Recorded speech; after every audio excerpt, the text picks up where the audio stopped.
Spanish style home. It's 1100 Johnston Drive in Raymore. Cool. I'll take a look at it. Sorry to be just a tad late. Sorry, I had back-to-back meetings this morning.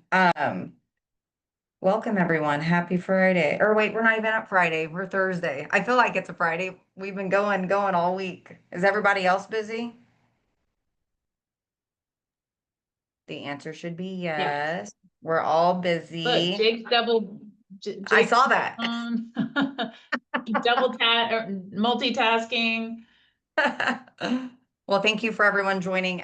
This morning, I don't know if you guys seen what I had posted. What I was gonna, a couple things I was gonna tap on was navigating the evolving Kansas City real estate market, or excuse me, landscape. Um, what I wanted to bring to the table and talk and see what you guys thought about something I don't think we've really talked about much was like neighborhood spotlights.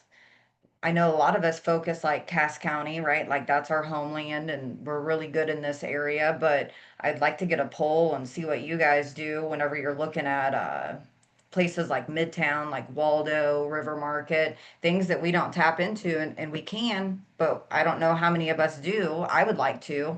I have a few goals for my own self to start understanding those areas, but I'd like to see, Nate, I know you're one that probably ventures out a little past here. What has your experience been, if any, in those markets? I got a little bit of experience down there, and spending time down there is probably the number one thing, and just Hmm. getting to know it.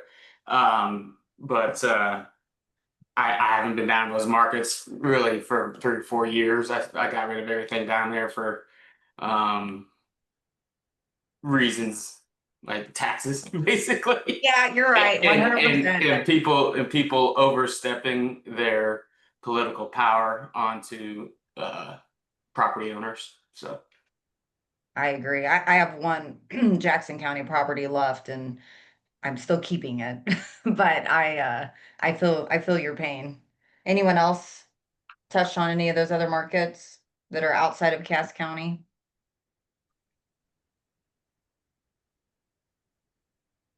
Well, and if not on the Kansas City side, how about on the Kansas side? I mean, there's a lot of growth over there too. Okay. Well, what would be the advantage of tapping into these other markets is kind of what I was asking myself. So hitting, I just did a listing up in Leavenworth, which was one heck of a drive. That was fun. Went real quick. It was in military area. So I was able to on the market, off the market super quick. It was a highly sought after area. So that was really helpful. But what about Overland Park and Johnson County, Miami County areas? There's a lot of growth in Lewisburg right now. Anyone having any luck over there? I just had one go under contract in Lewisburg. Um, and dude, there's no inventory over there. Everything is getting swiped up real quick, especially unless it's over like the only thing that I've seen as far as good inventory is new builds pretty much. I feel like I can find a million, $500,000 houses, but find anything 350 and under on the Kansas side is about unheard of. Well, and that doesn't need, because we just went through that exercise with my clients. They didn't want to spend, of course, very much money, but of course they wanted Hillsdale Lake with land and all the things and the 450 dollar, 350 to $450 amount. But everything was old as dirt and needed all kinds of improvements. Rooms were small, bathrooms were small, all the things, but yeah, that market is definitely, but it's growing out there, right? So that's to me, that's why I'm trying to get into the different areas and not just Cass County, so I can continue to grow myself and just learning different things in these other markets.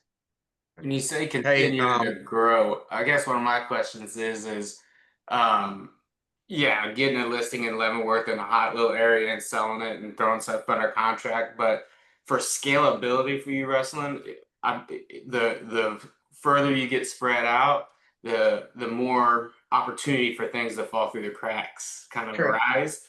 So, I like expanding your territory, but staging it in a way where maybe we push the boundaries by 10 or 15 miles, not 115 miles. Just as a, because sometimes when you get running too hard in too many directions, which I think you and I are both guilty of, that's when mistakes can creep up. So I think getting super focused in the areas where we have influence is a way to scale your growth properly. So Yeah, and to your point, I've definitely seen that happening to myself. So, yeah, missing some things with things being further away is definitely happening to me right now.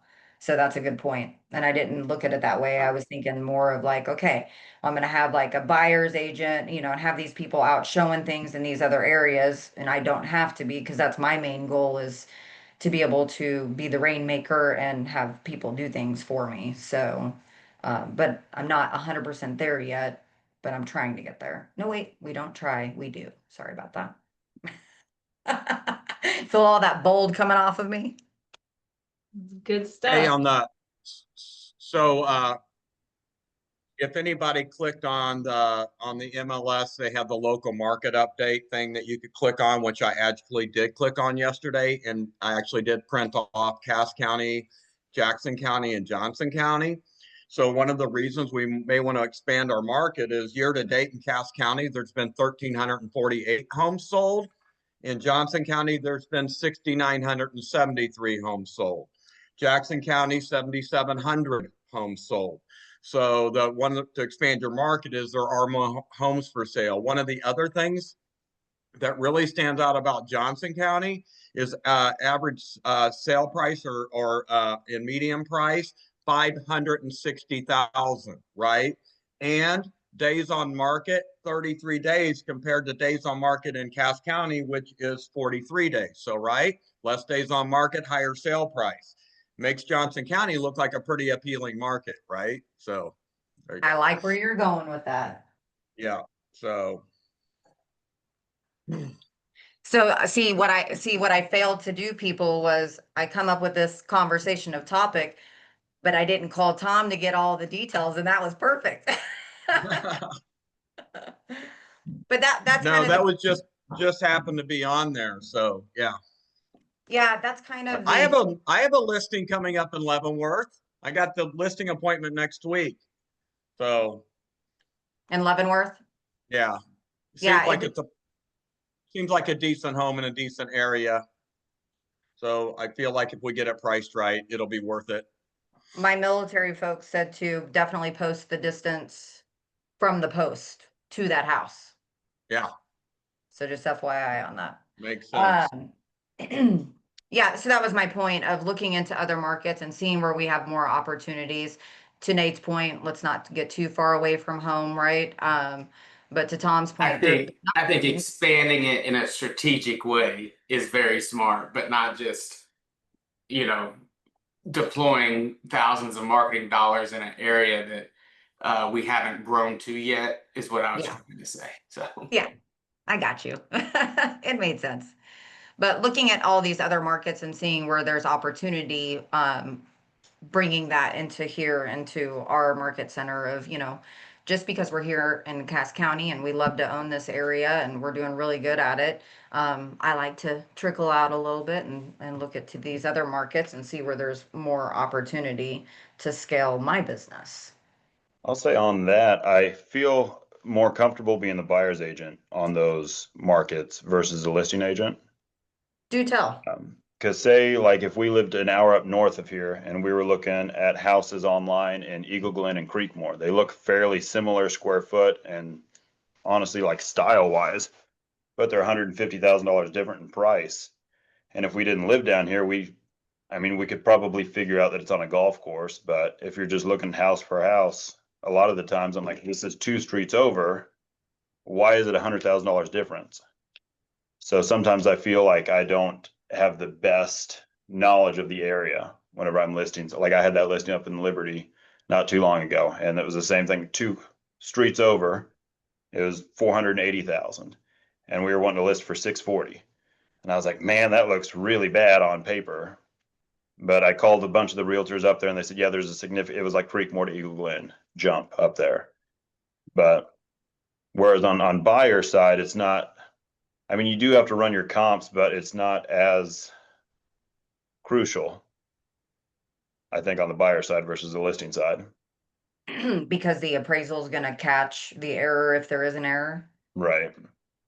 Yeah, on the listing side, we could just miss, and then they're on 100 days, and we're like, well, sorry, I didn't know that it was 2 streets over. Yeah. I'm So, having that struggle in Oak Grove, Green Valley Schools. I got a listing out there that it's been on the market, I think maybe 70 days now. I haven't looked in the last couple of days of what that number is, but yeah, it's a struggle. And I started out 785 and we're down to 690 and one showing. Actually two showings. that's a That's rough. unique property too, anyways. Those are It hard. is. It is. I'll give myself a little grace on that, but I That's think if you super would have nice with an above backdated, ground pool, isn't it? yeah, it does. Yeah. Yeah. I think if you would have backdated that 4 years prior, I think we'd have absolutely got 785 at that property. Just due to the demand. Right. And 2% interest rates. Absolutely. Yeah, that does Todd. make a big difference. Thanks a lot, Todd. Yeah. But yeah, that's kind of my only struggle. I think Tim said it. I think Tim said this. He said instead of eating lunch at a different place every day, eat lunch at the exact same place every day. And instead of being a little bit everywhere, kind of focus and build the relationships. But I don't know. It's a struggle for me to want to go Market and Liberty because I don't know the area very well. It's an hour drive each way. I'd rather do it kind of closer to here where I'm more comfortable, at least on the listing side. I don't mind showing houses up there, I but will say if you're trying to scale a business in a different place, you need to capture listings. right, That's how you scale your business in a new area. right. Yeah, I And feel like I so just have to have somebody that's an expert in that So area you just are before gonna I have want to to go say eat it. lunch in that area regularly, and Right. then all of a sudden and not just lunch, but also socially go to the hot spots of that area, get to know people down there. So Friday night football games. I have a Pleasant Hill football shirt because I used to sell health insurance in Pleasant Hill. So I'd go to the football games and just kind of be involved in the area. Yeah. But Which is what makes us really good here in this area, right? So maybe some like some practices that we can do if we are just trying to obtain maybe the Lewisburg area or, somewhere in Johnson County versus Miami County. Like building relationships and we're looking for like whoever the local stakeholders are and just growing your business through networking, spending a little bit more time there. So maybe we're here in Cass County, we're all doing all this stuff here. Well, let's just pick maybe an area that's just kind of by us and let's start focusing there and getting into, you know, going in, having lunches like you guys say, maybe join those commerce chambers, sorry, the chambers out there for just some understanding of the businesses and getting to know the area. There's plenty of business to go around out here, right? But I'm greedy. I want more.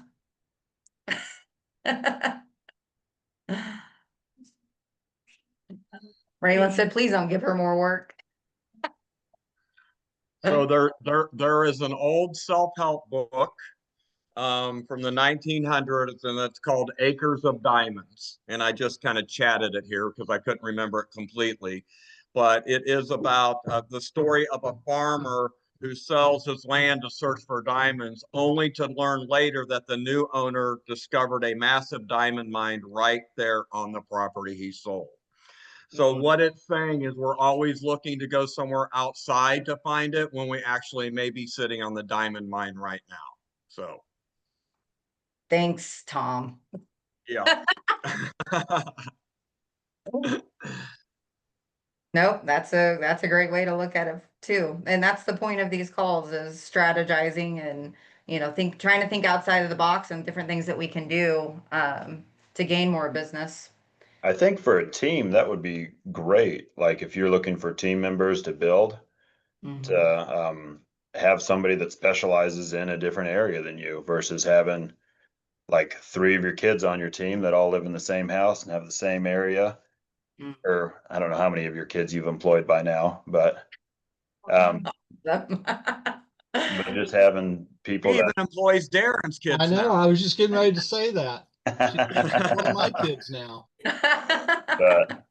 but no, that might be a great way to expand kind of like a team, just have a Lewisburg local Yeah, on your team over there versus having somebody that grew up here and then move out there. Maybe try to find teammate members that already have those connections. yeah, I like that. That's a good strategy.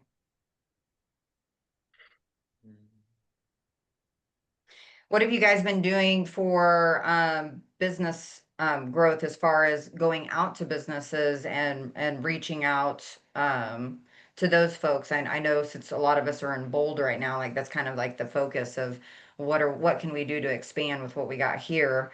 Are you guys reaching out to the local businesses here? And if Yeah, you have, well, what has that done for you? I guess I'll share that Carrie and I had kind of kicked around an idea of starting putting together a group that of people that serve the senior population. And that would be a group of people who do home care, home health care, elder law attorneys, financial advisors, accountants, that. So there were examples of other groups like this in Jackson County and in Johnson County, Kansas. So we decided that we would put together a group like that here in Cass County. And we've had 4 meetings so far, in-person meeting, and they've been averaging 40 people per meeting, right? So with that in my deal, then I'm really developing strong relationships with Boxwood Springs, Carnegie Village, kind of presenting myself as an extension of their sales force, right? I'm working with people who are moving, and their next move is going to be to a place like yours, right? So I've been working on that with the local ones. And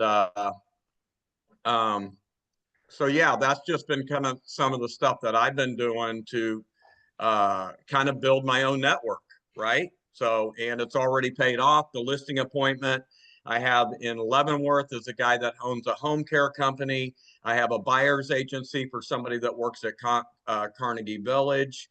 And I've helped place 3 people this year at Foxwood Springs, and they're sending me leads, and not only real estate leads, they're sending me easy button leads, is what I really love.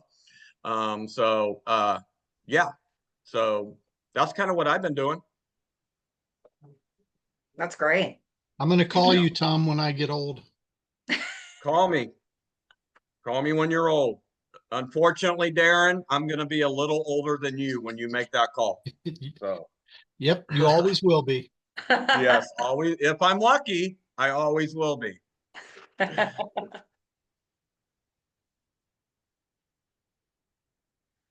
Okay. Anybody else got I anything? guess what I would say to that, Rusty, my experience with that was, and I know Paul Fife was kind of into hiking, or is into hiking, and he put together a hiking group, and I think he's kind of built his own referral network, right? And that was kind of my idea behind it. And a little bit, it falls right into Lonnie's top 40. And I guess in a way, the group can provide me referrals, but so far the referrals have been the people in the group who need my services, right? So and just setting up and finding a way to bring value to everybody else, because I never go into those groups looking to do what I can do for O'Connor Real Estate or Easy Button Properties. I go in there and my first question is, how can I help you with your business today, right? And build trust and stuff like that. Yeah. So I've made it pretty clear. I don't ever. My ideal lead generation is not picking up the phone and calling people that I am uncomfortable about. Right. I've kind of decided I'm going to. You know what? I talk to a lot of people every day, and hardly any of it do I have to pick up a phone and say, "Hey, I know I haven't talked to you in a while." And which is probably the most effective way to build your business. But I've decided to build my business um, just by building a group around me and being constantly out there networking. And So Yeah. my level of success may not be ever meet the person who's willing to dedicate 2 or 3 hours of lead generation on the phone every day. It probably won't ever get there because that's probably the fastest way to build the biggest business. But I think Lonnie has said before, would you rather do business with people you know or people you don't know? Because the general public, you got about a 50-50 chance if you're going to meet crazy or not, right? So, yeah. Yeah, so true. Speaking of, I just had one of those crazy clients. Couldn't be happier to be done with, but I did get a buy and sell out of it, so I'm thankful for that piece of it. Good. But 100% correct. I think even in the beginning, with lead gen, I was always like, oh, I don't really pick up the phone that much and call people. I should, right? That's what we all need to be doing a little bit, but or a lot of it maybe. But I'm like you, Tom. That's what I do. I talk to everybody. I network all day, all weekend. Like at the store, my kids get so annoyed when we go in places because people start talking to me, and so does Jay. We can't sit down and have dinner without people coming up and talking. I'm thankful for that because that's just who I am. But I mean, I am, I guess somebody pointed that out. I guess I am lead genning and I am networking every day and I am talking to people all the time. And that is what has got my business to where it's at. Could it be better? Yes, it can all be better. But at least I'm out talking to people and gaining that trust. Yep. Yeah, my son says the same thing. Dad, you know everybody. Why do you have friends everywhere? So it's Daddy's job. You like when we went to Disney World? Daddy has to talk when we go to the grocery store. Sorry, buddy. Be like, that's how you get to Disney World, kid. Yeah. The lead generating, sorry, very funny story. When we got to Florida, we literally hadn't been in our condo but a couple of minutes, and I had a grocery bag with Price Shopper on it, and Kinsey was in her pink boots, and these people were like, "Oh my gosh, she's so cute." By golly, next year they're listing their house, and we were talking. So, all in the first, Eric goes, "Only you could be literally there in Florida for 5 minutes," and all because Kinsey in her cute little cowboy boots and a Price Shopper bag, because they're like, "Where are you from?" And who knew? So it's literally all networking, always. Yeah. And being your authentic self, right? Like just being who you are. Shelby, you're so personable. You're able to go out to talk to people just like you've known them for your entire life and you just met them in 5 minutes. So you provide that trusting face, that personality that people want to list with you. So good job. Thank you. Need to book another trip. Maybe it'll happen again. I know, like the house I just listed or that went live today, and I still don't even have my pictures up yet because I'm going to do this after this call in between the pricing class today. Yeah, it's just one of those things where, it is what it is. I lost my train of thought. That was my problem. I've already had way too much caffeine this morning. Um, Jake, you put 70-30 if they're crazy. Oh, you said it's 50-50 with the general public. I'm like, it's like 70-30 on the crazy people I know. Safer with the general public. And they're not crazy. They're just difficult sometimes. It's just, yeah. I'll relate my last one to a personal punching bag. So that's one of those ones I really wanted to walk away from, but I was like, I really enjoy those paychecks. So I was her therapist. So it is what it is.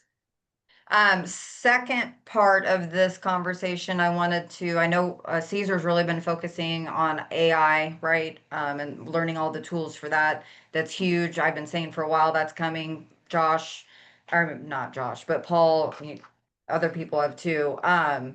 So have you guys been using AI to help with your listings and help with like your social media marketing and like it'll get your entire calendar set up. Anyone having any success stories or like, yes, that's the way to go? I just I've been used it. leaning. Oh, Oh, go ahead. I just used it yesterday because I had a difficult email that I needed to generate, but I wanted to come across like really friendly. But also like we're not coming off price and we're not doing anything you're asking because we already came down like 60,000. And which for the comps and everything that lays out perfectly. And so I'm anxiously waiting and silently praying that the buyers will agree to it because we've been reasonable the whole time. But it was so helpful to use ChatGPT and Gemini just to say, I did ChatGPT on that one, but please generate a really thoughtful, genuine email. And then I filled it in with my stuff, but it gave me a good outline basis. And then it used like, thanks for your collaboration. And then it kind of left the window open of let's finish this and get this to the closing table. And it was really helpful. It came across really good. So, anyways, hopefully, good response. Yeah, Raylan had a email already typed up or text message that she was gonna send out, and she ran that through whatever Chat GTP, and it reworded it for her because she asked how it sounded, and Chat GTP said anxious and what else? Something else, but I was like, Maybe I don't rude. know I don't know. this. But basically it transitioned that response back in a much more polite, pleasurable way for somebody on the other end to read it and interpret it in a better fashion. So I think it's really helpful. The other thing it helped me with the other day was, so I just had to write up a contract the other day, and mom was not available. And I know any of you are available. I know I can call any of you at any point, but I wanted to try this one on my own. So I was like, I chat GPT'd what I needed help with, and it helped me get where I needed. So Awesome. Good job, girl. thank you. Personal assistant. Yes. Tom, what were you gonna add? Oh, I had one of, Carrie and I've been, it's that time of year, we're kind of like really, looking at our business. What can we do different? How can we work on, how can we tie Easy Button and O'Connor Real Estate together? Carrie and I woke up pretty inspired one day, and it's like, hey, babe, we need to talk about this. And this is what I'm thinking. And she looks at me and she goes, you know what? I got a lot going on today. We'll come back to it later. Why don't you work on that and figure it out? So I hopped on Chat GPT, and it's like, it was great. By the time a couple hours into it, I'm talking to it like it's one of my friends. Like, no, that's not me. Let's do it this way. What about this? And it was just really good. And Chat GPT is really good about making you feel good too. It always kind of pats you on the back. Great question. Way to go. And this and that. So, but I went down the trail of, okay, let's create a graphic for that. And let's do this. And what if we do that? And it was really cool. Now, like Shelby said, then Carrie got home and we kind of went through it. And of course, we put our own little spin on it and made our own little graphic. But to be honest, I would have not gotten that far without it. Right. Yes. So Yes, it was agreed. exactly. And that's kind of what we've been using it for. Obviously, the email, type up an email. And I said the other day, hey, make it sound like a handwritten note. And it came back perfect. Right. Boom. That's what I'm sending. Right. So yeah, it's a little bit, okay. I feel like it might make me dumber over time, but I'm going to lean into it. So If you can't beat them, join them. there you go.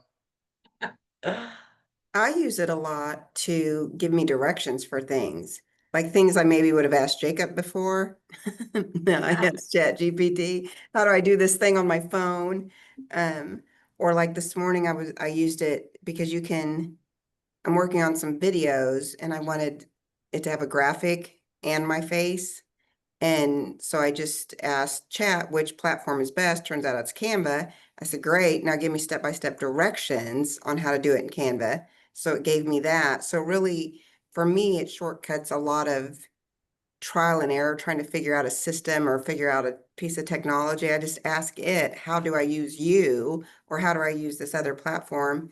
And it spits those step-by-step directions out, which again, for me right now is really helpful, along with lots of content creation. Like every email, when I first discovered it in my previous world, I said, I'll never write a policy manual or a job description again. Like I'll never write a description for a house or anything. I mean, it's crazy not to just ask it to do it, especially because like Tom was saying, it gets to know you and then it gets your tone. And I find myself thanking it, like it does something. I'm like, thank you.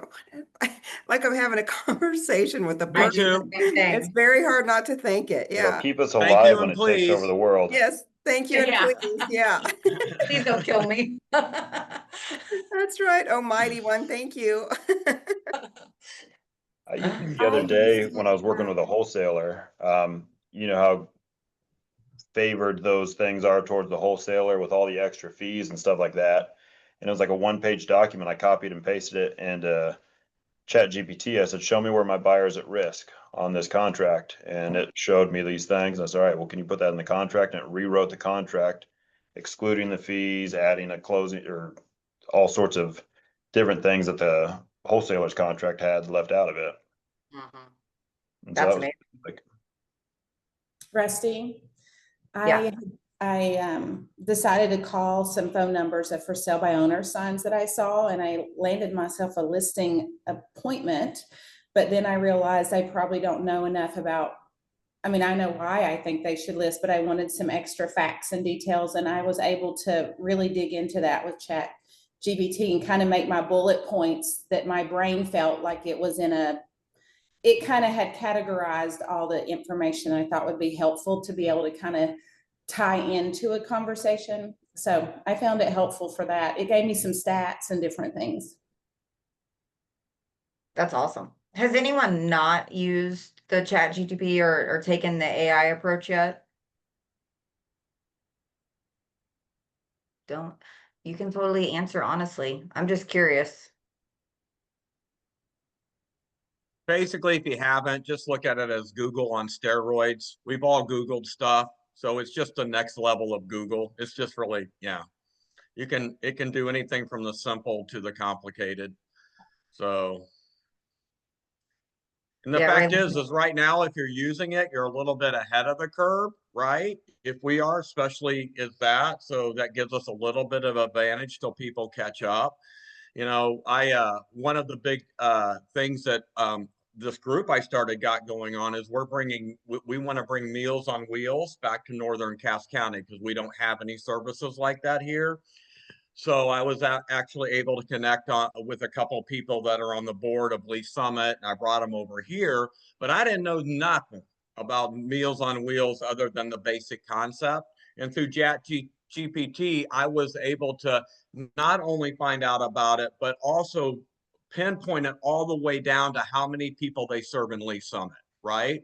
To give it. So yeah, the information's there, dude. That this is we don't got to go to the library anymore to look it up, right? It's not, Yeah. we don't have to do that, right? If we use it right, it's there. But I will say that you do have to check it because I did ask it for some information. It was a Sunday, and it was that deal where I had a resolution that was going to expire, and I've never had that happen, and and I wanted it to expire, but I didn't know what my next steps were. And then so when I went to chat for that, and it was mostly right, but it wasn't completely right. So Yeah. yeah. I just asked it, how can I use you to make me a better realtor? And it gave me, I put it in the chat, just like those 7 things that it could do for us. I used it the other day for the first time, and I'll be anxious, Jake, in your pricing class to see. I put in four comps for a listing, which was a FSBO. Tricia, we should compare notes because I used it also to create a presentation for FSBO. But I had it do the it ran the comps against my property and gave me a suggested price, and it showed me where it made the deductions or whatever. And I felt like that was more accurate than me doing it manually. And I compared it to like the cloud CMA and MLS, and it kind of went a little step further though, because I could ask it, give me more detail on, I could ask it to give me something I didn't understand. And I was a little nervous about using it to come up with a price range, obviously a range, but I think why not, right? I mean, it's smarter than me. So has anyone ever done it that way, or do you think there's any danger in using it that way? I haven't, but I love it. we should Well, try I mean, today in the I price. would just, I would just think of it just like if you look up Zillow or any other source for an estimate on the price, it's basically like another option, you know. It would, It's the, like it added a bedroom, took away a bedroom, like it did Yeah. that part of it, at least, you know, at the level that I felt was, you know, in our standards, like this, if it has a 2-car versus a 3-car, like it really kind of gave that detail, which gave me more confidence, I guess. That's cool. There's so many things you can use it for. Our generator at our house died, so I was trying to figure out if I want the same kind of generator, the bigger, old school, kind of loud one, or there's smaller ones now that are quieter that you can actually use in RV parks. So I had to compare. I said, this is what I need to run. This is, I don't use it very often, but I wanted to do this. But I'd also maybe like one that could work with our camper too. And it gave me multiple models to look at. So then when I went to Lowe's, I took a picture of a label of one and said, hey, how does this one fit in with the list we previously spoke about? And it gives me stuff. It's crazy. Maybe you need to double or triple a recipe. Easy. Just take a picture of it, say triple it. I mean, there's so many things you can use it for, you know, and shopping list, whatever. You can say, where can I find this thing? Who's got the best prices of this computer or that, whatever you're looking for. And it'll find who's got it and maybe even who has it in stock locally. So it's got a crazy way you can use it for. so if you're not using it, you should definitely at least get maybe an app. I think KW gives us the Gemini one, right? Yeah. Is that true? Yeah. I haven't tapped into that one yet, but I use Chat GTP. I'm starting to implement it in, like you said, everyday life. But you know, if these younger folks and some of us older folks too are really utilizing this at a high level. So again, if you can't beat them, join them. And this younger generation, this is the only thing that they're going to know coming in to do business. Good news, we have the old school thought process that we get to tie in both, which I think that makes us extra valuable personally. You know, we did have to go to the library and look in the encyclopedia to get answers. And now we also have this new technology that we can use. So you get a little bit of street smarts with this new AI stuff. You tie those together, and I think it's like Mission Impossible here. But you know,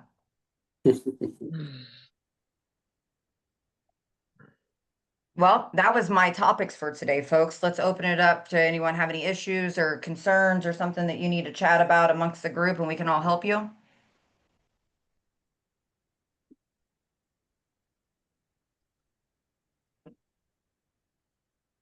I think I will say this one thing what I see up here that Jake you threw up here with creating SOPs, you know, for those of you standard operating procedures.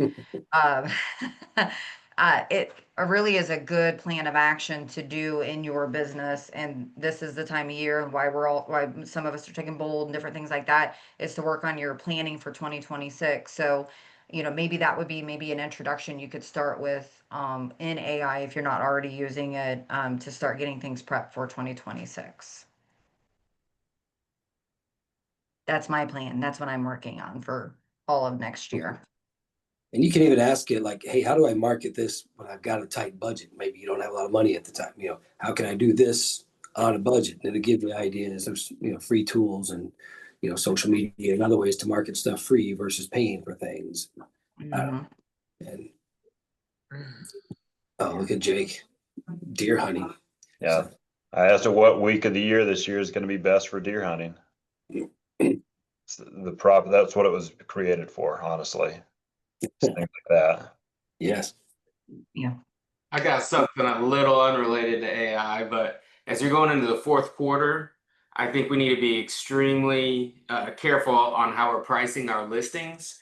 I don't know if you guys get all the emails I do, but all I get is like 40 emails every morning of drop price, drop price, drop price. And as we're meeting with our sellers, we can share that with them and say, hey, here's the range we see.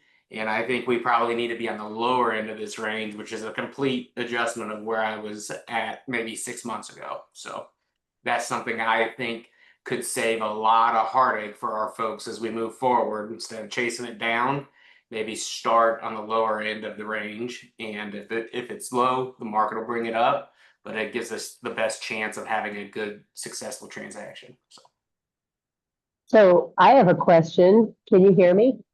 Yes. Can you hear me? Okay, so, okay, you were saying start at the low end.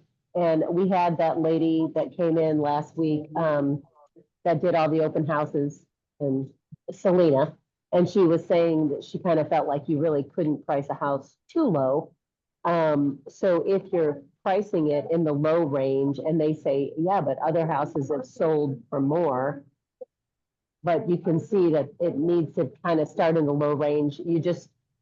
I guess I'm worried because I'm thinking there might not be multiple offers to push it up to where I think it might be. You know what I mean? Usually, if you price it low, then you think, well, there's going to be more offers and there's going to be a little competition. But if you price it low, what if what if it goes for what you priced it at? And before you answer that, Nate, I have that same issue and that conversation with other folks as well. And I have a hard time explaining why that's a great idea when we don't have that drive that we had a few years ago to drive that price up. So go ahead. Yeah, the defense is in the data. So you can go into the MLS and see how many price drops in that neighborhood have taken place, the list versus sales price, and you have to be a little more pointed. Like it's easier when you have all the data, right? Your one-offs that are a little more difficult, that's a whole different discussion. But when there's plenty of data out there, you need to be comparing it to the last 30 days, not the past 12 months. Number one, look at the number of price adjustments in just the past 30 days. If I eliminate these 30 days, now 60 really is where the price adjustments began.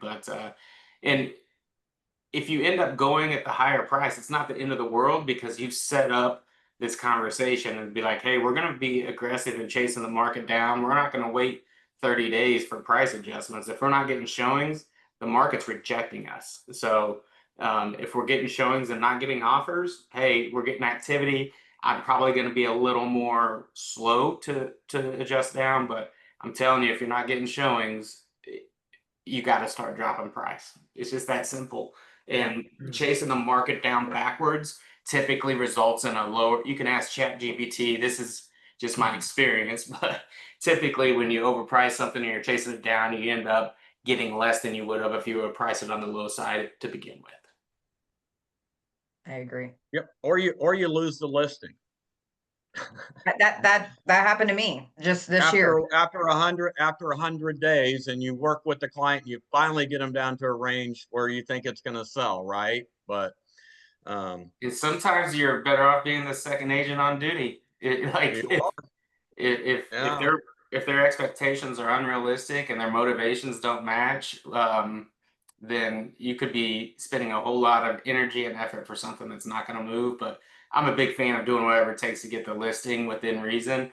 But I think you can stave off a lot of heartache if you at least have this conversation up front saying, hey, the market's really slowed down the past 3 months. I don't know if people are waiting, thinking that the rates are going to drop or what, but our showings are down. And if you guys are needing to be in this next house in the next 60 days, we got to utilize this strategy.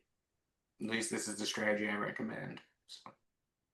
And Joanna, I thought a lot about what Selena said too. And it's like, okay, you're going to go 35 or 50,000 below market, and maybe where she's working, she's got a handle on it in the strategy. But I think, and I would be interested in what Nathan has to say, but I feel like if you got an area where the average price is between 300 and 320, price it at 295. Right? I don't think, to me, I don't have to get so aggressive where I need to price it at 275 or 250. But I think if I'm pricing it $5,000 or $10,000 under what the data is showing, I'm probably, it depends on the area. And my last experience was Vista Del Verde, right? So I kind of went through there, which there was a lot of data there. So I could see which homes were selling in 2 or 3 days and which one for 40 days on the market. And it was pretty easy to look at that, right? So, And I my apologize. I did not hear Selena's conversation. I had no idea. I was not suggesting pricing at 50 grand below. I No, was and saying she, within the low range. So, and I did watch her, and she was in a completely different price bracket than we are basically out in Cass County. yeah, so. So, I Well, would mean, you agree? Would you, agree, Nate, that, I mean, we don't need to get aggressively below what the market's showing, but yeah, let's just on the let's, lower end of the range instead Yep. of setting these expectations of your neighbor sold for 330, let's list it for 335. That is not the market we're in. If No. you know, if your neighbor sold for 330, we might want to consider 319.9. You know what I mean? So like, I'm not talking about grossly underpricing. I'm just saying, you know, when we do these ranges for estimated net proceeds, let's push towards the lower end if that achieves their goals and allows them to make the move that gets them where they want to be. And the other thing too, though, to help with the conversations on that part, when we go through that, have them initial it. That way you can bring it back, like Lonnie has said in the past, and say, "Hey, we talked about this. This is where we think it is." So just remember that as you pull it back out when we go to make those adjustments, if you have to. Yeah, because that conversation in emotional world gets missed and forgotten that conversation was had during those times. So I have a question, you know, when the houses are like 500,000 and above, I know that Lonnie says there's a lot less showings than if there was a 350 house. So, I mean, I know if you're not getting showings, but if you're getting one a week, is that okay in this market or one every 2 weeks, is that okay for a house that's 500,000? You know what I mean? Or is that like way too slow and we need to, and I've been telling my client, you know, in order to get eyes on the property, we've got to drop the price, because the only thing that's going to bring them in at this point is a price reduction. We've been doing open houses every weekend, and, you know, some open houses don't have anybody at all. We need to do a price reduction. So it is in the high end. So I'm thinking, okay, so we had a showing, but does that matter? Or we should still just go for the price reduction? I mean, if you're getting one showing a week, so let's just say after 2 weeks you've had 2 showings and you can't even get the agent to call you back to give you feedback, you're overpriced. Okay, good to know. I have a little dilemma you guys can help me with. I had a girl, I have a client who's listing her home. She's military, so she thought she was going to be in this house a lot longer than she was. So obviously a VA loan, they put no money down. So we're going to be upside down if we drop our price to where it should be. So she's so hesitant, and now they're on strike, so she doesn't get a paycheck. So she can't get a loan to be able to drop her house price. Like, I'm really struggling on how to help her, because she needs to get this payment off of her, this mortgage payment and all the other things that come with it. They're moving her out of state, so she's going to be in South Carolina. She's already been out of the house for like 6 months, not knowing if she was coming back. She didn't put it on the market right away, so we missed the hot times. And now she's going to be upside down, but she's like, how do I solve the problem? How do I sell a house at a price that needs to be sold at? And I'm going to be upside down. I don't know how to get her to the next step, because my understanding is for her to go negative, she's going to have to show she has a job payment from the government to make those payments that she would owe the bank. Will the bank even let you make payments if you're behind? I don't know what's next. Help. So she's getting furloughed. Typically on furloughs, all the back pay will come through when the government opens back up. Would you agree with that? It will, because there's actually they signed it in I believe it was 2019 after that last shutdown, and actually signed it into law for everybody to get back pay on that stuff. Yeah. And so unfortunately, I don't expect that bank will allow her to sell without paying the note off in full. So if that's going and getting a signature loan or borrowing from family and friends to cover the negative, and you know, Trisha, I don't know how long, but unfortunately, it kind of feels like a short sale scenario. If I don't know what the gap is the gap 5,000 or is it 50,000? I don't know. So Probably more around 10. okay, Um, if it's in that 10 range, if it gets to the finish line at that 10 range, if it was me and I was in that situation, I'd figure out a way to borrow the money to avoid having a short sale on my credit, but everybody can make their own choices. But yeah. she would need to come up with that 10 grand away from the lender who provided the loan on the mortgage. So Okay. That's Well, a rough sadly, there situation. is no family. She was on her own since she's been 16. She has no family to pull from. That's why she went into the military.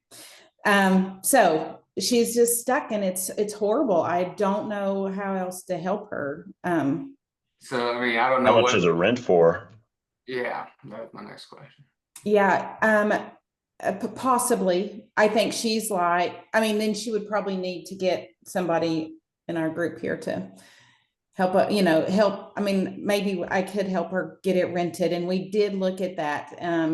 I think she just it's just scary to be in South Carolina and whatever. Once her income starts coming up, I mean, I don't know what her monthly payment is, but I'm assuming that $10,000 when you include taxes, insurance, utilities, all the things associated with house upkeep, you're probably talking 5 months worth of carry, and she's already been carrying it for 6 months, right? So sometimes you just gotta cut your losses and bite the bullet. Yeah. Yeah, I would go ahead. I would have her check and see what resources are available on base too, where she's at. Because there are a lot of different resources for military and veterans that if you've not been in those shoes and been around that you're maybe not aware of. So she may have some resources available through the military. Obviously, right now with the shutdown, it may be a little difficult, but once things are kind of back up and rolling, she may have some different resources available that would help her out. Yeah. She did try to knock on those doors. I mean, they've had her living in a hotel for 4 months with her 2 kids, out of state. So it's because they didn't know where they were going to send her next. So she'd been living in a 1-room hotel with 2 kids. I can't imagine doing that with a toddler. However, so yeah, it's just one of those I thought I'd throw that out in case somebody had a miracle idea. But possibly her maybe finding a short-term rental and trying to list it in the spring might cover her situation. What would be the negative of turning it into a rental for her? Like, what does that look like? Well, she's not from Cass County. So she's like, I only ever lived there 11 months and I know no one. But that's where you can come in and help her though, right? Correct. I think But she I has a think that VA was loan, just- so I'm not sure she can turn it into a rental. Hey, yeah, you can. You can. According to ChatGPT, there's a homeowners assistance program. It's a DoD program intended to help service members who have to sell a home at a loss due to relocation, base closure, or realignment. It says it's not universally available at all relocations. It's tied to base realignments or closings. And it had restrictions. And there's also ARRA, congressional relief and past housing crisis. So there's something there, VA related. Check out ChatGPT. There's several things that might get you some direction. I don't know. Todd talked a little bit about that on Tuesday. Rental wise, I'd go in and have a sit down with Joe. He could probably give you an idea on what those options would look like as well for. Yeah, they have a maximum eligibility amount. So if they want to buy something else, what that loan I think counts against that total, but they can rent it out. I've got a couple doing it near Dobnoster right now. So Okay, perfect. I'll probably grab Joe and just see if I can throw her out some options. It could be that we in our group even know somebody that needs a place to live, that they've sold a house and are trying to wait till they purchase, or something. So it could be something to do. Yeah, but thanks, guys. Yeah, great question. Thank you for bringing that to the table and allowing us to help you with that. All right, we got about 4 minutes left. Oh wait, looks like somebody. Oh, okay. Thanks, Joanna. You guys have anything else? If not, we can get back out there and lead gen, go out and network. Oh wait, we got to go to a pricing class with Jake and Jake's mom. I have a quick question.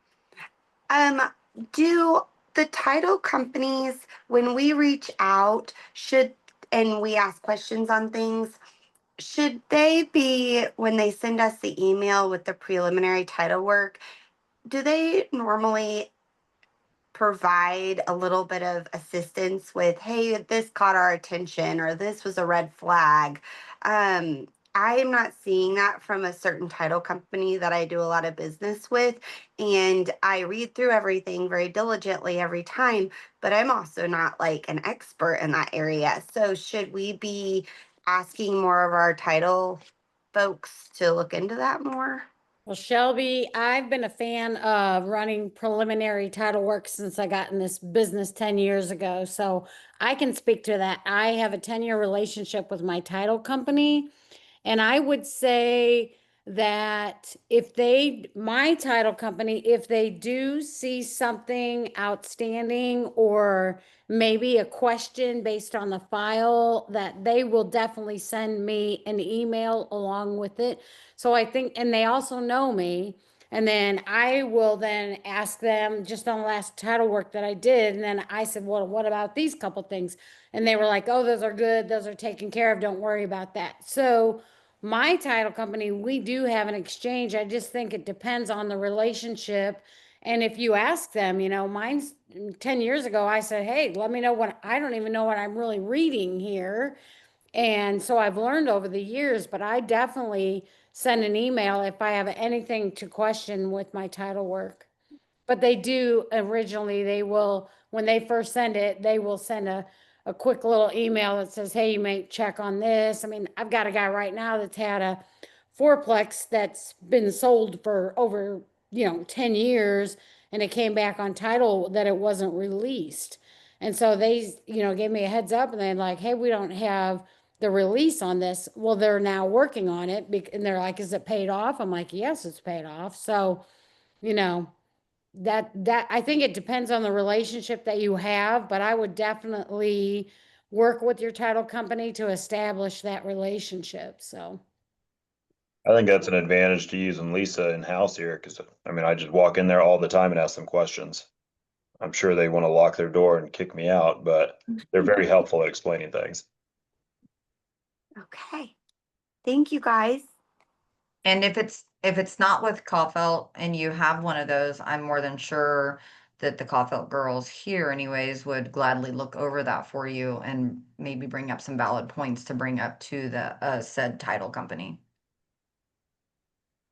Okay. Thank you guys so much. Yeah, great question. Yeah, I met with Lisa this morning actually, and she helped me read a preliminary title because it was a lot of stuff that I didn't know exactly what I was looking at. So she kind of helped me skim through that to be sure that, for some reason, my client's parents thought there was a lien on a property. So we dug around as deep as we could. So she was super helpful. Brandy, are you still on here? Yep. Okay, there you go. Or I guess Yep. the O'Connors are on here too. So that you can, yeah, we can get that, Scott. That would be a good, what do I say, this time of year class to have. Sure. yeah, when I first started, I learned that your title company was one of the most important part of your team. So I'm an individual agent, but I have a team of people around me, and my title company is one of those team members. So, I mean, we established that straight from the jump is like, hey, I'm going to read this and I'm going to learn as much as I can, but I really want you guys to be like my eyes and ears because this isn't my world. This is your world. And once we establish that relationship, I don't worry about it a bit. Well, and the point with the title company too, like that is their job, right? And we also need to be looking at that as well. But Yep. I would assume that, you know, if they miss something, then they are definitely on the line for that and responsible for that miss. Yep. All right, guys, thank you so much for attending today. Great conversations. Thank you for everybody chatting and bringing things to the table to discuss. Always very helpful. Have a successful week. Thanks, Thank you, Rusty. Rusty. Thanks, Great call. Rusty. Bye, Thank guys. you. It was Bye. great. Yeah.